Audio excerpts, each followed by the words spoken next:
We're going to start. This is this session on pearls, long overdue. This is, oh, Tiffany, please don't leave us for pearls.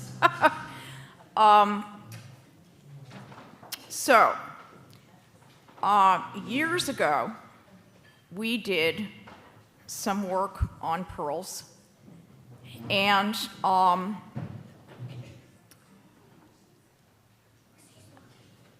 we just stopped for a while, which is not great.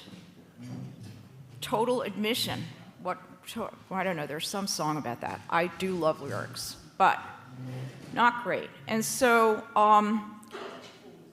we have been working to remedy that. And so here we go with another first. And the people who are participating in, actually I want to stop for just 1 minute, and I just want to say one thing, which is one of the people on this panel is Melanie Georgakopoulos, whose work is, I would say, so avant-garde in pearls. It's really extraordinary.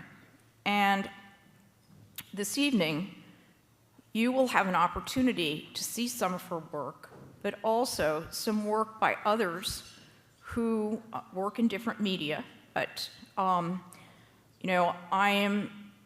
it is so important to have the makers look at the work, hear what they have to say. It is an incredible blessing to have them here, and I hope everyone will take advantage of the opportunity. I know I plan to, so I just wanted to interrupt myself over that. Now, to go back to pearls. So, there's Melanie, whom we are thrilled to have. There is Jeremy Shepard, who is here wearing his Tahitian necklace and his pearl sole on his shoulder, or his arm.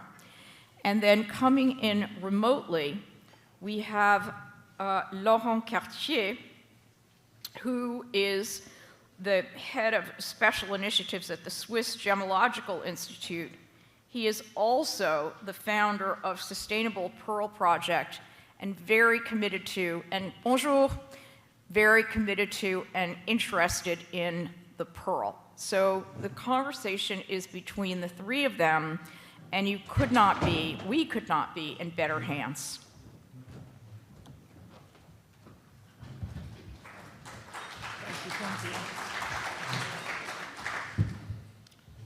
Laurent, it's good to see you. Hello, Jeremy, Melanie, good to see you both as well. Hi.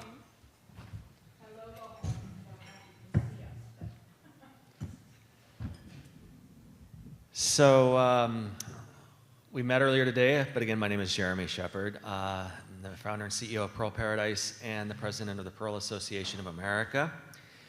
And today we're talking about pearls, a closer look at the Queen of Gems, the Gem of Queens.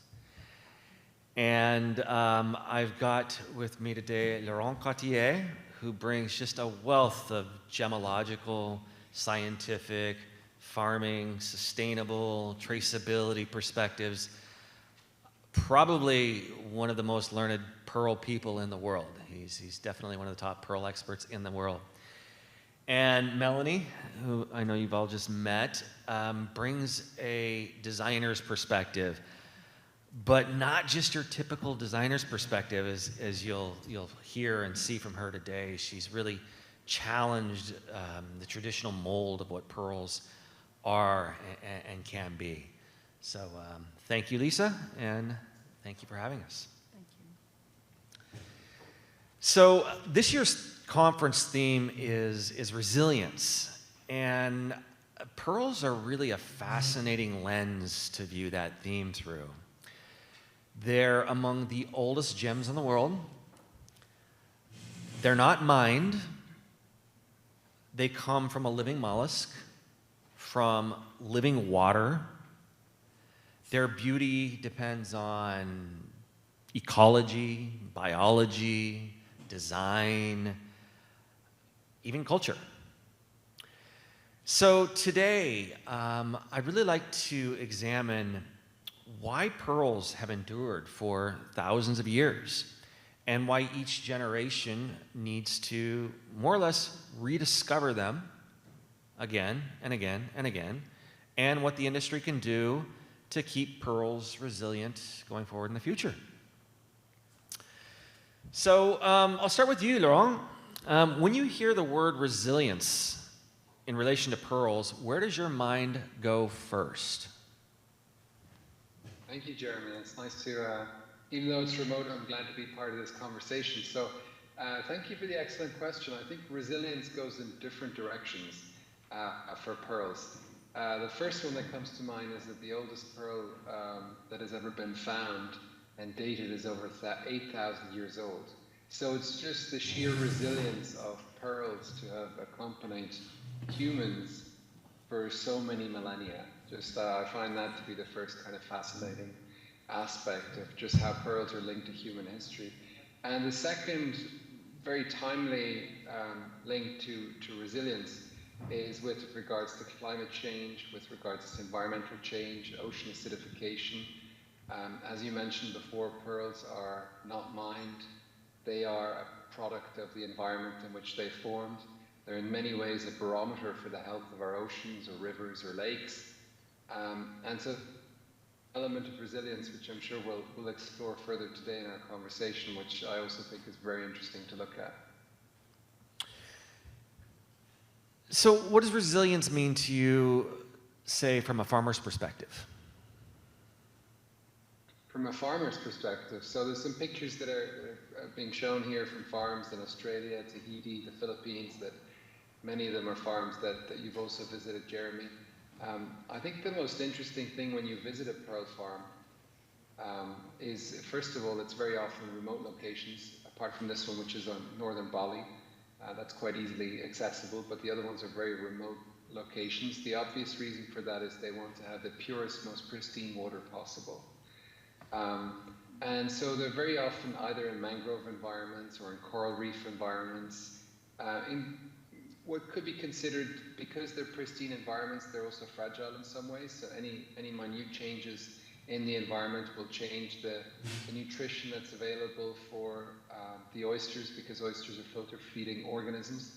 So I would say that pearl farmers are actually being at the front lines of climate change for much longer than most people living in cities. I think they started seeing effects in the 70s, 80s, 90s. It could be El Nino, it could be La Nina. It could be rising seawater, such as in the Philippines. It can be the increased occurrence of typhoons and hurricanes that can actually damage your farm. And it's interesting to know also that there's very, very few pearl farms in the world that can get insurance, because it's such a high-risk venture with how the environment is today. And yet these pearl farmers are kind of pioneers. Some of them are kind of like pirates or rebels. They keep on believing that a lot of them are also very passionate that they really want to produce this beautiful product, oftentimes in collaboration with nature. And they're resilient about this. And I think they've really learned to adapt to the environment. It's certainly not easy. And there's many mysteries of nature that they haven't solved or cracked. But they're people that oftentimes have a lot of passion, and you have to be a little bit crazy to be a long-term pearl farmer. And that's what makes it so interesting as well. You have to be a little bit crazy to be a pearl farmer. I've heard that from a lot of pearl farmers, actually. So, yeah, I concur, I agree. Melanie, when you work with pearls, do you think about the fact that they come from a living material? And if so, okay, yes. So how does that influence your designs then? Absolutely. It definitely touches me deeply that they come from a living animal, and that's why I have a much deeper connection to pearls than any other gemstones. What was the second part of your question? And how does that influence the designs you create? Yeah, I would say from my perspective, because I started working with pearls 15 years ago, and I've gone through phases of appreciation of pearls for different reasons, as I've matured as a designer, as I've grown older as a person, as I've educated myself on pearls, on pearl farms. So at the beginning, it started as simple curiosity, and more thinking of it as a material, what's inside. Hence, the first designs I did, I was actually slicing pearls, and I horrified some people in the industry.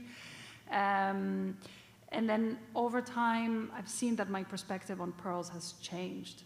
And now we've come to an age where people think more about sustainability, for example, and I'm sure we're going to touch upon this later. But for me, I feel that I'm more optimistic about using pearls in the future, because I think it may be a way to contribute towards this idea of sustainability and sort of giving back rather than taking away, because this is the way I view pearls in general. But whenever I speak to clients and I give them my perspective about why I do what I do, and how everyone asks me, oh, how come you've been working only with pearls for 15 years? Somehow I was meant to move on to diamonds or something else.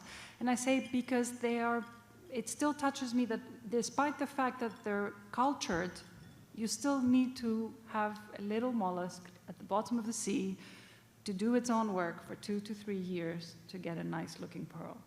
So I feel a connection to that side of the pearl. And on a side note, I can see it in your eyes, and this is why you're so successful with what you do.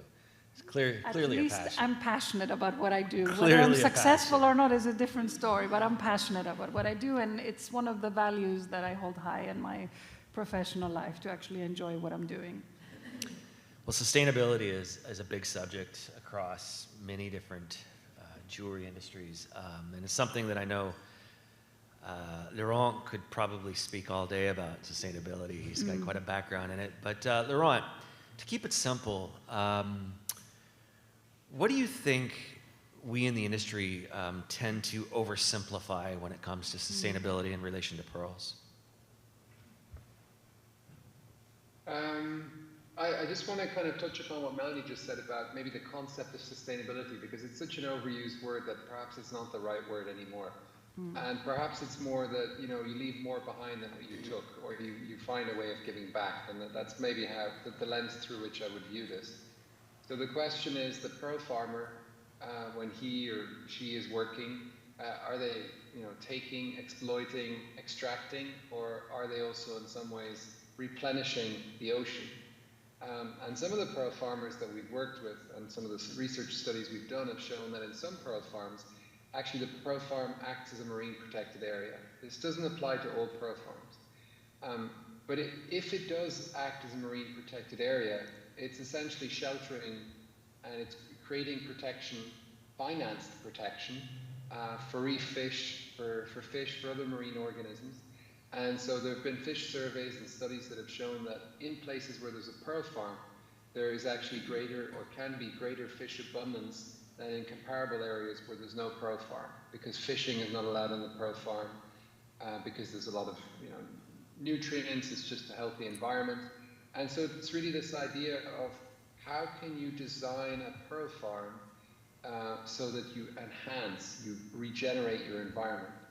And if you do that, and the aim why some pearl farmers have done that, because it can also cost them money to do it, the idea is that the healthier your environment is, the higher the likelihood it will be that you will be able to produce a high quality cultured pearl. Because the oyster is a living organism, and it's as with any humans, the healthier you are, the better the food you get, the more you sleep, well, the more efficient or the more productive you're going to be, the more energy you're going to be able to put into something like producing the pearl, the cultured pearl. So I would kind of move away from a lot of the sustainability lingo and go more in that direction, and say it's really about pearl farmers trying to do the right thing, and that's the beauty about pearl farming, is there's this potential for a win-win situation which you don't have in mining. If you mine for gold, if you mine for diamonds, if you mine for ruby, if you do it in a very non-responsible way, there's no impact on the quality of your product. Whereas if you want to thrive long-term as a pearl farmer and also make money, you have an incentive to actually protect your environment. And that's what I found very interesting about, pearl farming and sustainability. Fascinating. Jack Branelak told me once that every pearl farmer is an environmentalist. It's part of the job. You just talked about farms that make this part of their business structure, have the economics ever been tested out? Do farmers reap the rewards of that investment when they do take the time to, I'm not going to use the words be sustainable now, but not operate in more of an extractive way? It's a really great question. I think there's unsustainable pearl farmers that have also made a lot of money, but if you're really in it at a multi-generational level, as for example Jacques and Jacques Christophe are in the Philippines, or Pas Bailey family is in Australia, or the Humberts and with the Kamoka farm in Tahiti. I think if you really want to pass on a pearl farm to the next generation and do that in the same location or same environment, it's going to be really difficult to do that. If you're just in the pearl farming business for a few years, there's probably ways of doing it non-sustainably and still making money. Coming back to your question about metrics, it's really interesting, and it's actually very difficult to measure. Just like there's still a strong element of mystery around the cultivation of pearls. Pearl farmers, in the end, they don't know if that oyster is going to produce a very fine cultured pearl with great luster, great color, and is going to be round. You have a higher likelihood of getting that if you have a good pearl operating technician, if you took good care of your oysters, but you just can't control nature's outcome. And that's why also it's difficult to kind of measure with metrics or have KPIs around sustainability and pearl farming. There's so many factors at play that it can be a little bit challenging to say, okay, this is because of that and this is because of that. So I don't have a clear answer for you there, but I would say the trend is definitely there, and the confirmation is that some pearl farmers have really gone above and beyond and investing in more sustainable ways of doing business, because they realize that in the very long term, it's worth it, not just for the environment, but also financially, economically, and to ensure that there's long-term employment in these quite remote locations. I do know there is some work happening right now. Pierre Fillard, for example, is working with the Japanese, and he's working on a couple of projects in Australia as well, about quantifying some of these things, and also the traceability side. Yeah. And in our industry, the pearl industry, provenance, except in cases of specific special pearls, doesn't tend to be as important as it is in some other types of gemstones. So would you see this tying into traceability and provenance from a consumer's perspective, in targeting consumers that want more of a green pearl, if I can say that? That's a big question, and I think you're actually pretty well positioned to also answer that question, given that you sell pearls to consumers. I don't sell them. I just want to come back to what you said before. So Pierre Fillard has worked a lot also on the sustainability of pearl farming. There they've developed a lot of metrics on how to measure if a pearl farm is sustainable. The way I understood your question before was, is there a direct correlation between working sustainably and then also kind of the financial rewards of that?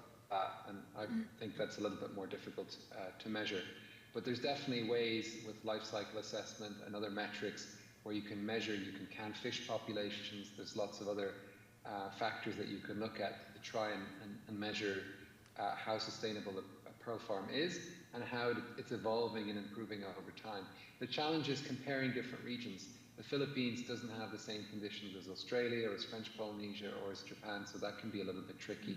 But there's definitely more science and more work to be done there, and Pierre and colleagues have done some great work there already. Regarding traceability and provenance, I would say the big assumption that the trade has always made, and I think a lot of people who attend the IAC conference will also assume that, is that customers or consumers want sustainable products. And for many, many years, we've actually assumed that, maybe blindly assumed that, because when you ask consumers, very few are going to say, actually, I don't want that.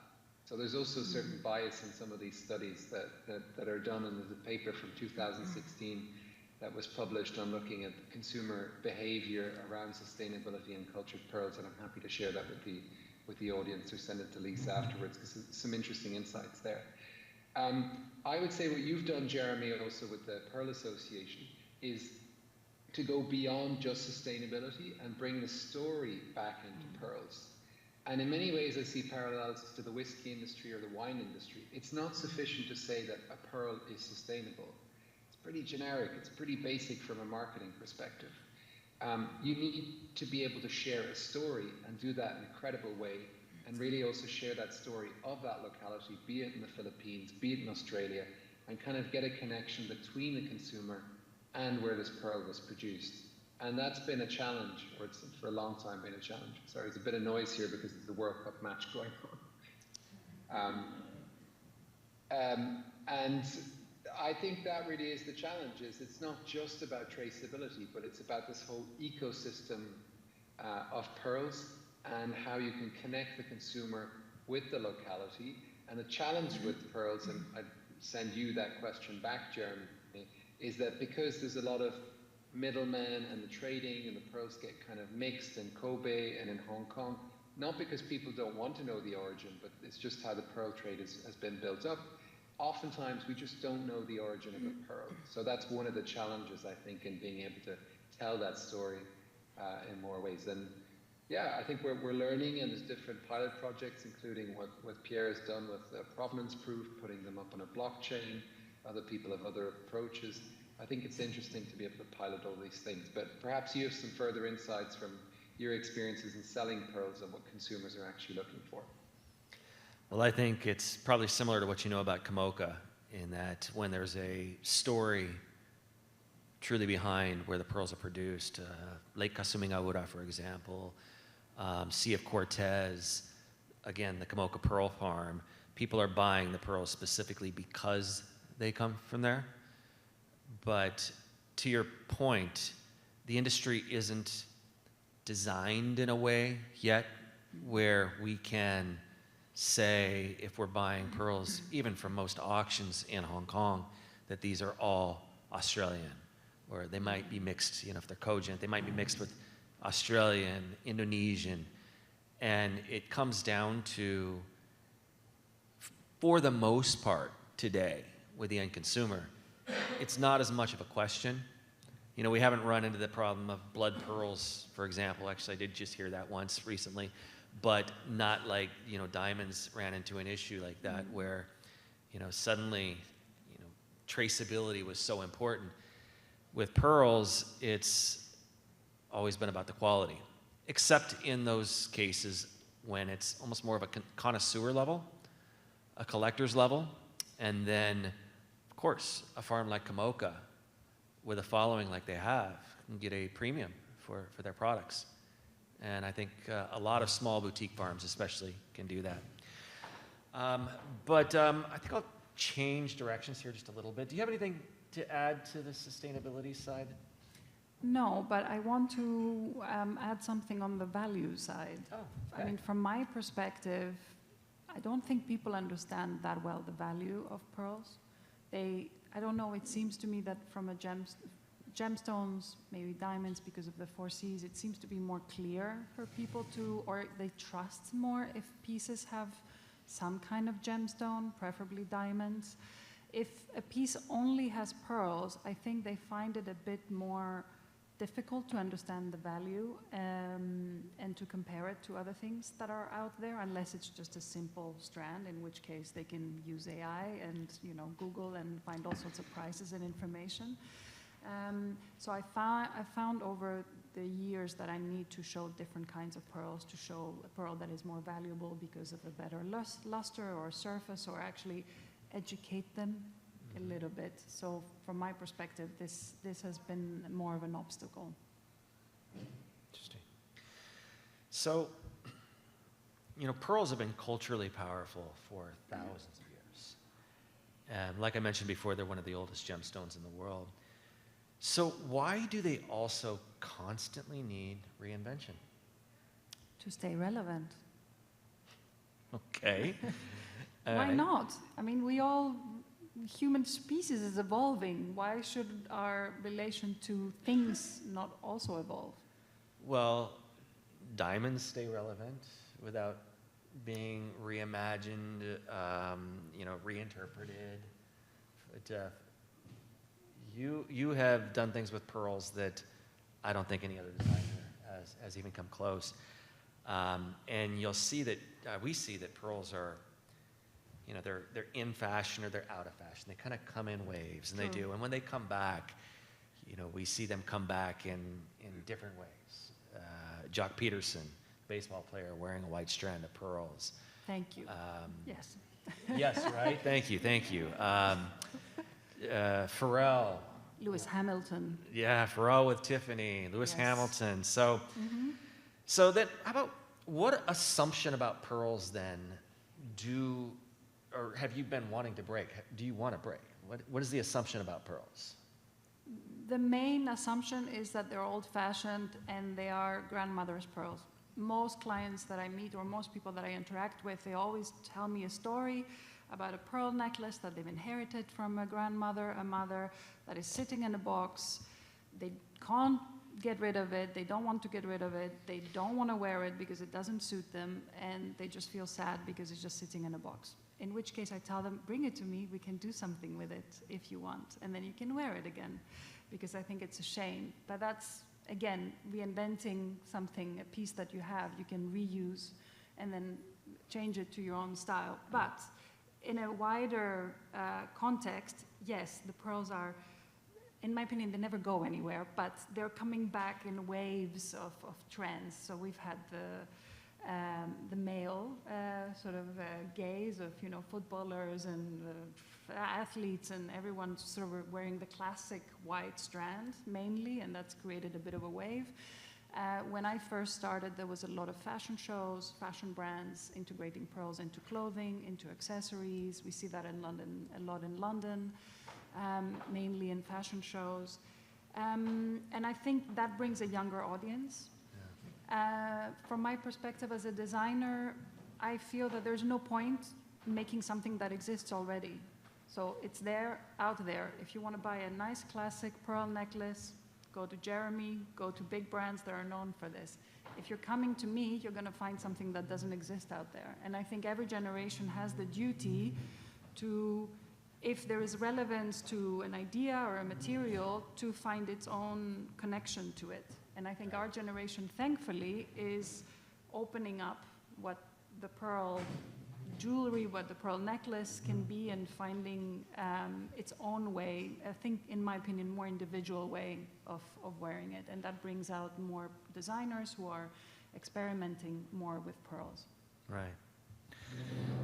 So, Laurent, from a historical and cultural perspective, why do pearls endure when so many other symbols fade over time?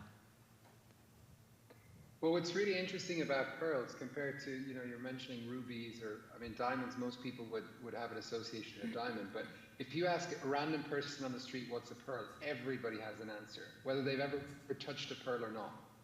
I have no explanation for that. You think of, for example, the myth of the grain of sand. So many people know that. I don't even know where they learned it. So what's interesting is that you have billions of people on this planet that already know or have an idea of what a pearl is. Whereas if you go on the street and you ask people what's a ruby, or when I say that I work with gemstones, but like, ruby, that's the green or the blue one, you know, if you're not part of the trade. So I think it's just really interesting. There must be a human fascination with pearls. And I don't have a scientific explanation for that. It's an observation, but I think that's interesting. And that's also probably interesting in terms of marketing potential, is that most people associate something with a pearl already. You don't need to invent or define what the term is. I'd also, coming back to your question from before about cycles, I think everything has cycles in human culture or history. If you look at, for example, alcohol, we had prohibition, then there's different cycles in alcohol. Now, people don't want to drink, or drinking less, it may come back. And so be it fashion, be it what we consume, what we eat, how we live, it all goes through cycles. So maybe that's also a healthy thing for pearls, is not to expect that we always have stability or growth, but we go through cycles. As Melanie also said, that every generation kind of has to reinvent the product, and that's what makes it so interesting. And why they've endured? Well, probably because that first person who ever discovered a pearl many thousands of years ago was looking for food in a shell, opened it up, and, you know, had this little white object, but let's assume it was white, and was just utterly fascinated. And that fascination hasn't gone away. There's just something about the shape, The touch, the feel, be it what Melanie was saying about that it's linked to a living organism. I don't quite know what it is, but I know there's quite a few people out there that are quite passionate about pearls, so I don't see that going away. You brought something up that I think is important enough to pause and just almost restate, reiterate, because I always like to touch on this whenever there's an opportunity. The grain of sand myth is the most pervasive pearl myth, I think, that exists. I've seen it in books, I see it on websites, and I would be surprised if there weren't a few people in this room who even didn't know that pearls don't form around a grain of sand. Yes. I've been waiting to say, wait a minute, wait a second. Natural pearls that started with nothing. And then cultured pearls are a totally different item. Yes. So that's in Pearls is One, by the way. And when I talk to people about this, I've actually used you as an example several times. I said, well, Laurent told me he's cut through lots of pearls and examined lots of pearls, and he's never found a grain of sand inside of one of them. Pretty sure that was you, right? Please tell me it was. Yeah, no, otherwise I'm sure we could ask Melanie to put up lots of pearls and test that as well. It's just that we've done it on natural pearls. So natural pearls come from wild oysters. Yeah. And that's where the myth or the assumption is that a grain of sand starts that process and that somehow the oyster is defending itself and so puts nacre around that. But we've really x-rayed hundreds of thousands of natural pearls and have never seen a grain of sand in the middle. So I think that kind of sounds definitive. It's not a grain of sand. It's just a nice myth, and it's a myth that people can remember easily, and so that's probably why it's so pervasive. Can I clarify it with a couple of sentences? I promise, just a couple sentences.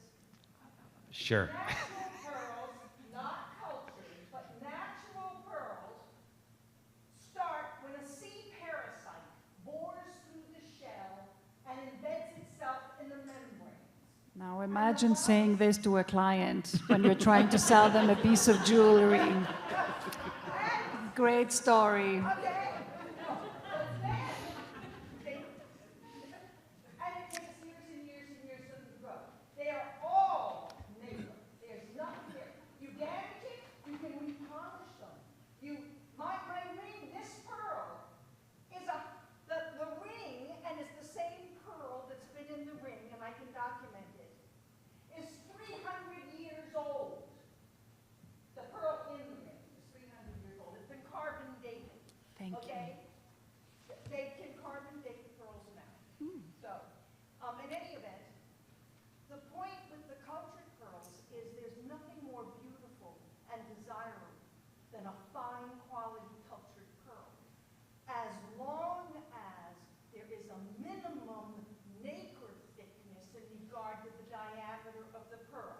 Because what I'm seeing in the market today that really makes me angry, would you believe a pearl being sold as a cultured pearl where the millimeter diameter of the nacre coating was 0.0005?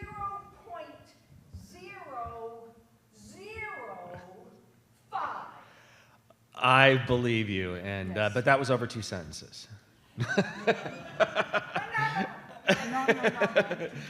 All right, so let's just to pivot just a bit here. Let's, you are a designer, of course. You've worked with your own designs, but you've also, done a lot of work with Tasaki. So you've kind of got a bit of view of both sides of this, and that is that like large heritage type brands can really bring pearls to a global audience.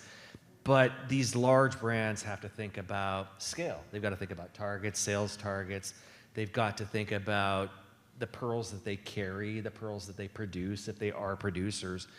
Whereas an independent designer, on the other hand, can just choose the pearl they want to work with. If they go to a jewelry show and they see a beautiful pearl, they want to design around that pearl, not find a pearl to fit the design. And so do big brands then and small designers keep pearls modern in different ways? Yes, absolutely. And the answer is kind of in your question. To clarify, for those who don't know, Tasaki is a very, very big brand in Japan. Like Mikimoto, I'm sure Mikimoto is much bigger, but they're more internationally known. Tasaki do also own their own farms. I would say that for any jewelry brands that have their own pearl farms, I'm sure they need to prioritize their own stock. And also, as a big company, you want to sell a lot of items. So you're thinking of sales, you're thinking of profit. As an independent designer, I put creativity first with a business mindset, of course, because I want to carry on doing what I'm doing. So that means I have to think about the sales side. I don't just go around shows picking up a pearl and designing something around it. Actually, I do, and this is sometimes difficult. I design collections or individual pieces, ideas, and then I look for pearls to sort of fit the designs. So I may match pearls from different origins, let's say South Seas, Tahitians, depending on the colors. You've seen some of the photos when Laurent is not there on the board. So I take a lot of freedom in that case to mix pearls. I'm also have a lot of restrictions how I source pearls, the quantities. I can't just buy enormous quantities to play with, so I have to be quite considerate. But I'm seeing from my collaboration with Tasaki, I've designed for them, we have a joint brand called MG Tasaki. I've designed for them for the last 15 years. And for me, it's been actually a very interesting relationship in the case that they don't share that much. I don't speak Japanese, but I learn from observing, and I learn from seeing what they actually choose from my designs, and then I know I get sales reports, so I'm getting a lot of information in that way. But a big company is not as flexible as an independent designer, and you just don't have the personal touch of a human person. So many times during COVID, I was approached to either speak on behalf of Tasaki or designate someone within Tasaki that was happy to talk about what was going on during COVID. And I said, they don't want to put a spokesperson out there to represent the whole company. I'm certainly not in that position. So you have a different facade. For me, I'm the person, you see me, you know, you can Instagram me, let's say. Tasaki is a company. And I think there's room for both of us. And I have to say, I'm very grateful that Tasaki has done this partnership with me, because even in our industry, wider jewelry industry, that's not a very common thing to do.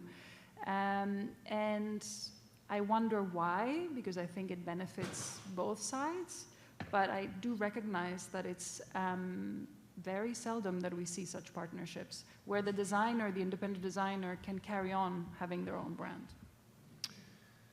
Wasn't it the president Tasaki that saw your piece? Yes, And then Tajima-san. reached out to you, right? Yes. And wasn't that piece the sliced pearl? Yes, that's the... And that was freshwater too, right? Yes. And a Japanese... Yes, Wow. sorry. Yeah. That is actually I made a Japanese amazing. company use freshwater pearls. That was because of the way they were produced. So the idea was to see the inside of the pearl, because at the time, just a little parenthesis, we consider it normal to take gemstones out of the earth and facet them to make them beautiful.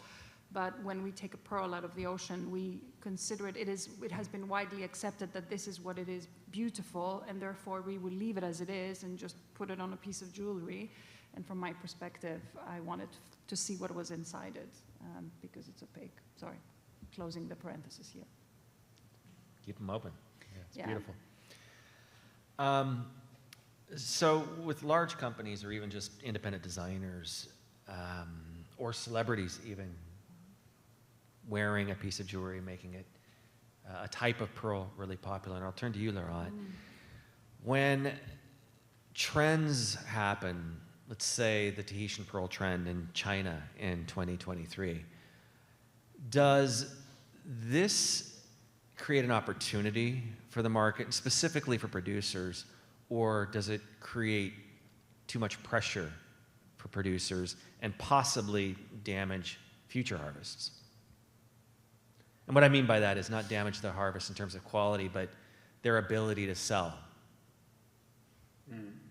It's a really great question, and I think the way to put it into context is of thinking of pearl farming more in 10-year cycles rather than one-year things. So if you have demand in 2023 for Tahitian cultured pearls in China, they can't deliver all those pearls in 2023 or 2024.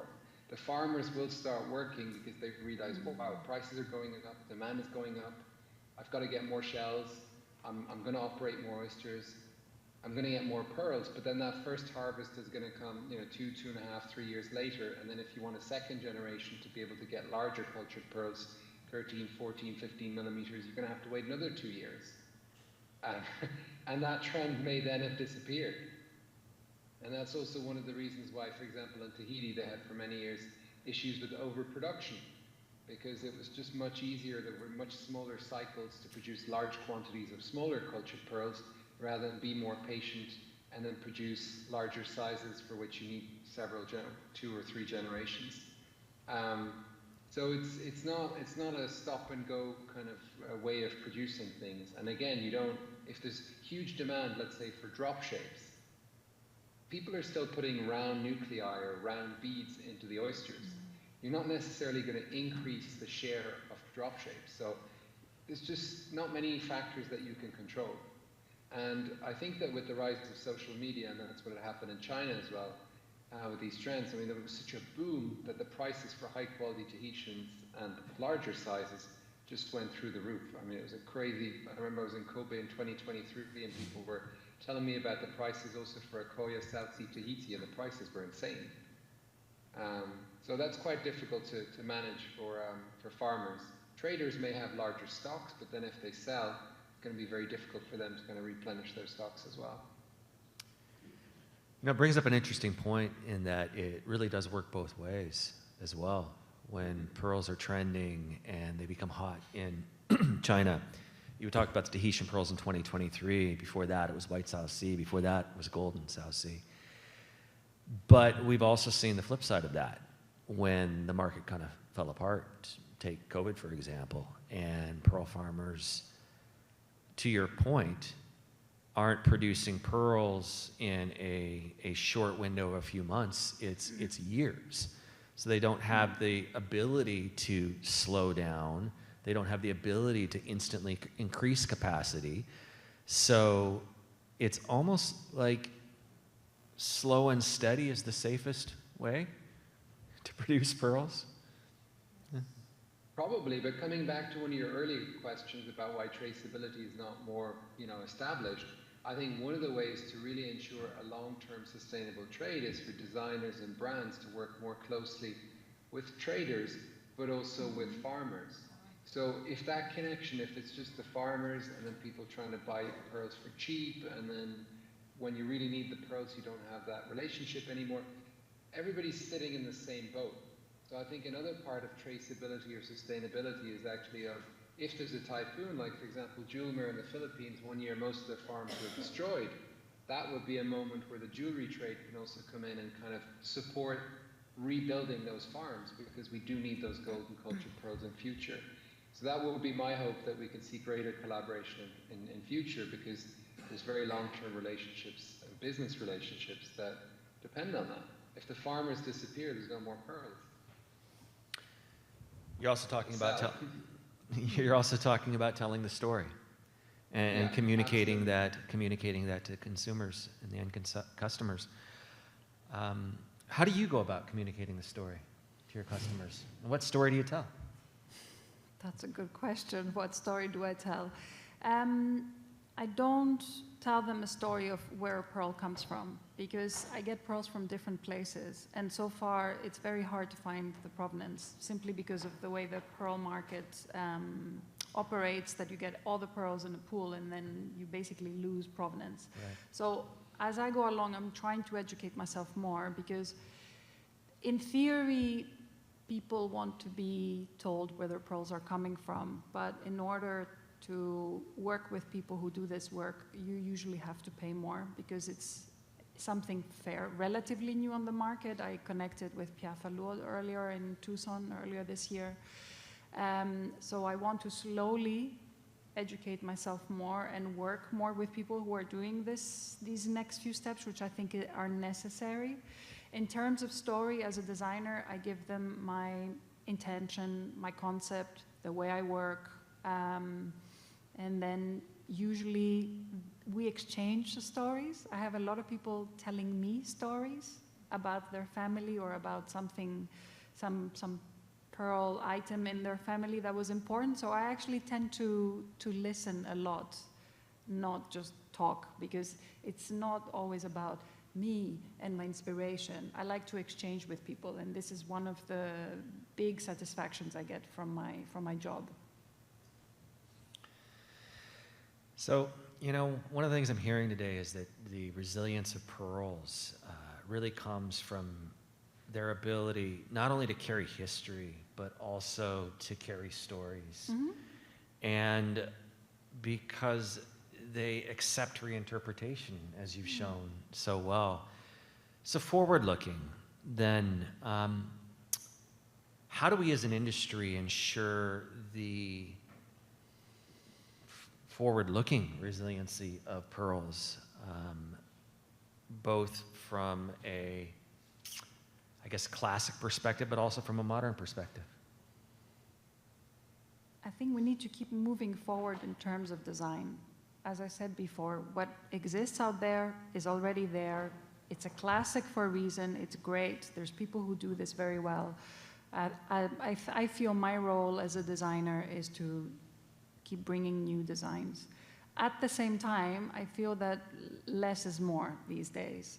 So I prefer to bring fewer collections out there and actually, as we talked about before, engage more with the audience in different ways. I feel there's still a tremendous amount of knowledge that is missing from people who think about buying pearls or not thinking about buying pearls. They don't know that much about it. It feels there's a big distance between pearls and someone who might consider buying a piece of jewelry that has pearls. And for me, I'm finding this more and more frustrating. So instead of making new pieces all the time, I want to focus my time on developing that part, which is I want you to also talk a little bit about what you do, because I find that very, very interesting, that you are organizing trips and you're going to specific pearl farms and you organize events and how you choose the people that you bring there, because you should not just be the moderator here. You have to contribute to this conversation from your professional perspective.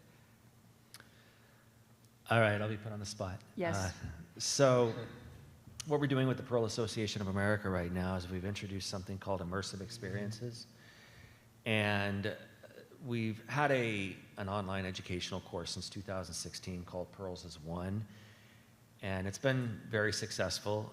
We translated it into 10 languages, and we had thousands of students from all over the world that have taken the course.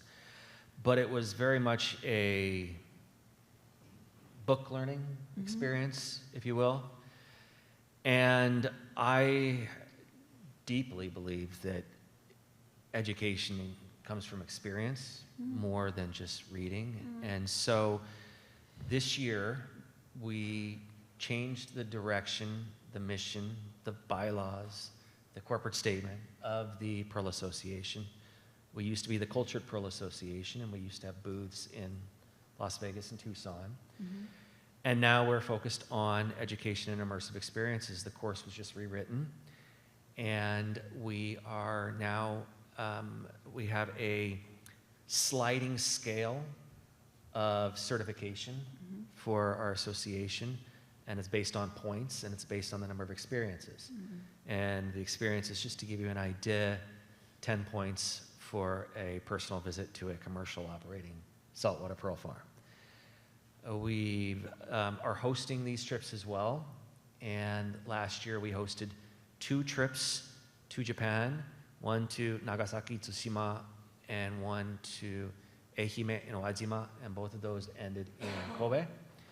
We're doing another one to Ehime in November, and we've also got Paspaley and Jewel Mare to agree to host, and one person in China to agree to host. So we're planning new trips for the next couple of years. And who we've been inviting so far, not our students, as the course was being rewritten and being finalized, we were inviting what we've called key opinion leaders, Instagram influencers, the author of the GI Pearls course, Taos, Jennifer Hebner, you probably know. We took 2 groups of them, and the objective was not to get an Instagram story about the pearl farms, but really what we were trying to do was create authentic ambassadors for the gem, the process, the people, the country, and we wanted them to fall in love. Sounds great. So I know we're just about to closing time here, and I want to take questions if there are any questions. But before I do, I want to give you one last chance. Laurent, if you have anything else that you'd like to add before we ask any questions. I just want to say well done on this idea, with the trips. It's also, we could talk about sustainability for hours, but I think people just need to go and visit a pearl farm. And so these immersive experiences are definitely the way forward. The more you can get people to be passionate about pearls, whether it's the story of where they come from or the product itself, that's also what's going to nurture the pearl and the industry going forward. Absolutely. Thank you. And any questions for our esteemed panel? I would love to just spend a second if you could address saltwater versus freshwater. Sorry, I would just love if you could address freshwater versus saltwater. It seems like a lot of the examples from the farmers that you guys were talking about are saltwater, from sustainability to traceability, and how the freshwater fits into the overall story of that. Does it complicate, at the consumer level, does it I think it complicates things. I'm just curious if you could address that briefly. I'll try to as succinctly as possible, because it's quite a subject. Freshwater pearls have had some difficulties in the past, and they still do, in that chemicals have been added to the water to, enhance their growth, and it's affected the water tables in China. And the government has had to step in and ban pearl farming in different parts of China. When I was there in November of last year, I had the opportunity to visit a completely regenerative pearl farm there. And so the water was being cleaned by the waste product from the shells were being used to create feed for the shells, and the water was just clean. And so there are programs there that are addressing some of the issues they have with pollution. But remember that freshwater pearls are more or less land-based. They're grown in man-made ponds for the most part. Saltwater pearls are at the mercy of Mother Nature. And so with a freshwater pearl farm, they can grow pearls one year, grow rice the next year. If they destroy the groundwater, whatever, they can move to another town. It's not really the case with saltwater pearl farms. So freshwater pearl farms, the issues are addressed more, I guess, domestically, whereas saltwater, at least in my opinion, Laurent might have a different one, saltwater pearl farms are more of a global concern.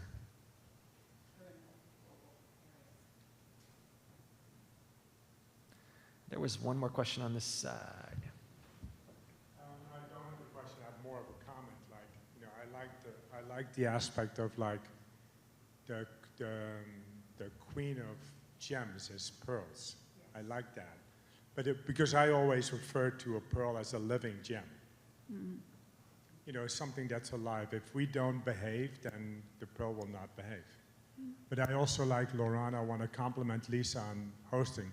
Having the guts to host something that's so powerful in this industry and so powerful. Laurent, I want to thank you too for bringing up the fact that story is going to be is not only important now, but it's going to be very important in the future. So I want to thank everybody for contributing to this conversation. I think it's a very important conversation. So thank you. One more honest, straightforward, non-controversial comment on his point. We're going to end this with Antoinette Matlins. No, wait, no, I'm not, no, we're not. Okay. I want to give you the last one, okay, Antoinette?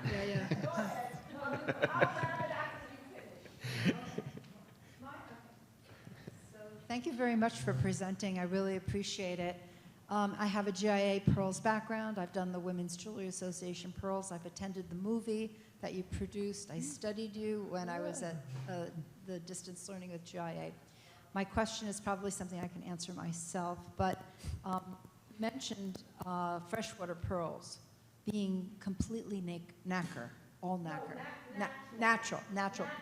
But freshwater pearls are all built on complete nacre, with the exception of Edison pearls. Edison pearls have a nuclei.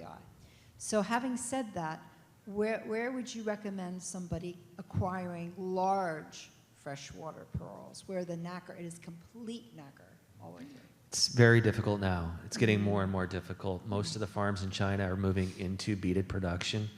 Edison pearls are known for being large because they're grown in the body. Well, there's now a new type of farming happening where they are growing the single Edison pearl in the body, and now they're growing beaded pearls around the rim on either side of the bow. And so we're seeing all farms, for the most part, most farms in China moving away from tissue and moving into bead. With bead, you've got a few months to a year, and you've got a saleable pearl. Solid nacre, 2 to 4 years. There are still farms producing tissue in China, and it's what my company has continued to focus on, but we can't just order it like we used to. It's not available anymore in that scale. Now it's almost across the board beaded, which is a bit unfortunate. The pearls are round. I would say the one fortunate thing is there's a lot of ingenuity behind it, and they are now using a shell, a donor shell, that has a translucent white mantle, and they're creating very bright white pearls now and stepping away from the over-processing and bleaching. So, yeah, it's disappointing, but at the same time it's exciting because traditional pearl farming, especially saltwater pearl farming, has pretty much been the same for quite some time, except maybe in the case of Komoka when they move their nets out to, anyway. They do some really interesting things at Komoka. But in China, it seems like every few years we see something new, and who knows what we'll see next? Fireballs, souffle pearls, Edisons, beaded. Every year it's something new. But where we would buy them, if you wanted to buy them, I would say go to Tuji, Zhejiang, in that area there. You'll still find them, but not like you could just say even 5 years ago. Yes. And Antoinette. Okay, this is breaking news, and I'm not kidding. And it is 100% documented scientifically in every way. There was a discovery recently by an archaeologist working on Cubagua, the island of Cubagua, which is an island off the coast of, well, it's near Venezuela, but up in that part of the world, okay? Saltwater. They found this vessel in this village on the island of Cubagua. They didn't know what it was.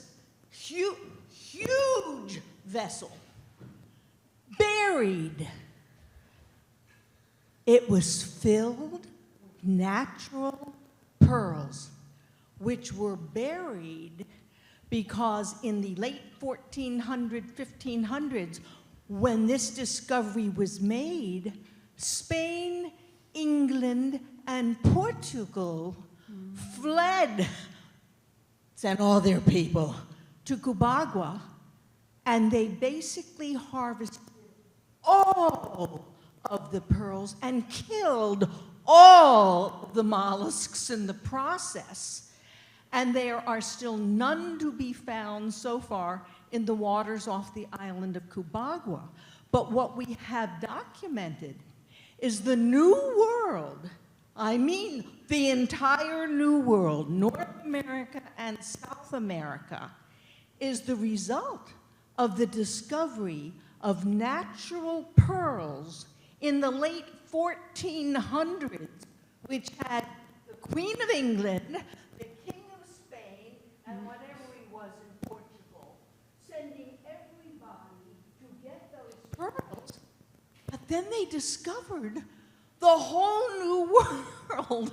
So that was what caused such fierce competition between Spain, England, and Portugal to dominate the New World. So the Spanish-speaking part of the Americas, the English-speaking part of the Americas, and the Portuguese-speaking parts of the Americas are all thanks to the discovery of natural pearls in the New World. So pearls are why we have such a wonderful civilization today in North America, South America, Central America, and we can thank England, Spain, and Portugal for having this precious resource. And when cared for my natural pearl, I was clapping at a very big conference in Tucson years ago. My pearl flew out of my ring, hit the cinder block wall on the other side of the auditorium, drops to the cement floor, and rolls to the front. There is no damage to the pearl. It's resilient. They may be, they're soft, but seriously, there's the nacre is soft, but as long as you protect the nacre from being scratched by harder substances, they'll last a lifetime. And the most important thing is keeping them clean and properly caring for them. Thank you. Thank you, Antoinette. And Laurent, thank you so much. Thank you, Laurent. Thank you, Melanie.